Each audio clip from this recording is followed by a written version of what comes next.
हमारे द्वारा बोले गए शब्द ऐसे बीज हैं जो सामने वाले के मन की मिट्टी में जाकर उगते जरूर हैं। कुछ ऐसा ही हुआ इन कहानियों के किरदारों के साथ। एक सहेली ने दूसरी सहेली से पूछा, कल शादी के बाद तेरा पहला जन्मदिन था ना? तो क्या दिया तेरे पति ने तेरे जन्मदिन का गिफ्ट? इस पर उस सहेली ने बड़े ही मुस्कुराकर और खुश होते हुए उत्तर दिया, कल बहुत ही प्यारे प्यारे गिफ्ट्स दिए मेरे हस्बैंड ने। वो पहले मेरे लिए फूल लेकर आए और उन्होंने बहुत ही सुंदर केक का ऑर्डर दिया था।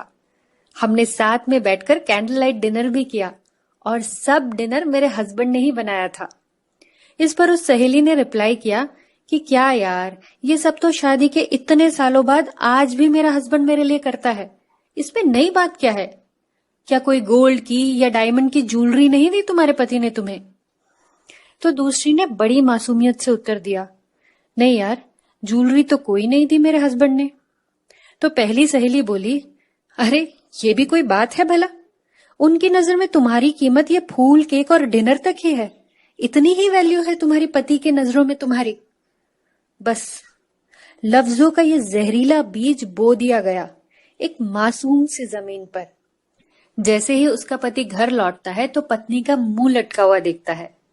पूछने पर पत्नी कारण बताती है कि तुम्हारी नजरों में अगर कोई मेरी कीमत होती तो मेरे बर्थडे पर तुम गोल्ड या डायमंड की ज्वेलरी देते। पति उसे बहुत समझाता है पर पत्नी एक नहीं सुनती। बहुत झगड़ा होता है। पत्नी उस रात घर छोड़कर चली जाती है। जानते हैं प्रॉब्लम की शुरुआत कहां से हुई? उस फिजूल जुमले से जो उसका हालचाल जानने आई उस सहेली ने कहा था। ऐसे ही एक साहब ने एक शख्स से कहा जो अपने बेटे से अलग रहता था, तुम्हारा बेटा तुमसे बहुत कम मिलने आता है, क्या उसे तुमसे मोहब्बत नहीं रही?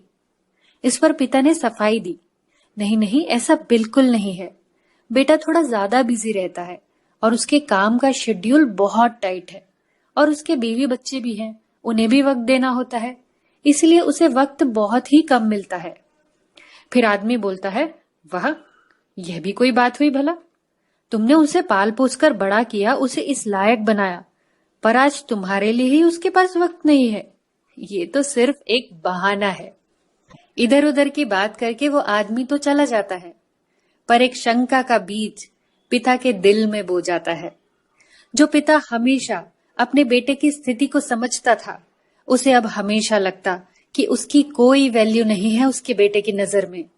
अब जब भी उसका बेटा उससे मिलने आता तो पिता के दिमाग में यही चलता रहता कि मेरे बेटे के पास मेरे लिए वक्त नहीं है, बाकी सबके लिए वक्त है।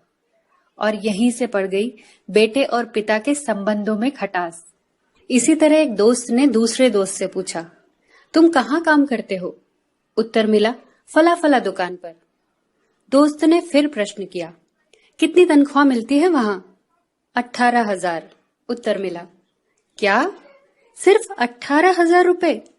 हे भगवान, कैसे चलता है तुम्हारा गुजारा?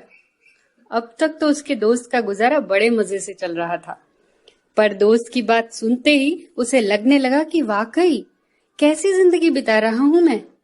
इस व्यक्ति को उसके बाद अपने काम में मन ही नहीं लगा। मालिक से तनख्वाह बढ़ाने की डिमांड की, मालिक ने मना कर दिया, तो इस व्यक्ति ने जॉब ही छोड़ दी और अब वो बेरोजगार है।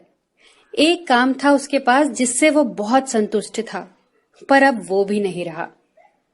दोस्तों, कई बार हम हालचाल पूछते पूछते कुछ ऐसे प्रश्न पूछ बैठते हैं जिनका कोई मतलब नहीं होता, पर जिन प्रश्नों को हम कभी कभी नादानी में या जानबूझकर पूछ लेते हैं, उनका दूसरे के मन पर बहुत गहरा प्रभाव पड़ता है। कभी कभी तो किसी की जिंदगी तक तबाह हो सकती है। कबीरदास जी ने कितना सुंदर कहा है, शब्द सम्हारे बोलिए, शब्द के हाथ न पाओ, एक शब्द औषधि करे, एक शब्द करे घाव। दोस्तों, अगर आपको ये कहानी पसंद आई हो तो इसे लाइक, शेयर और चैनल को सब्सक्राइब जरूर कीजिएगा। फिर मिलेंगे। अपना ख्याल रखिए।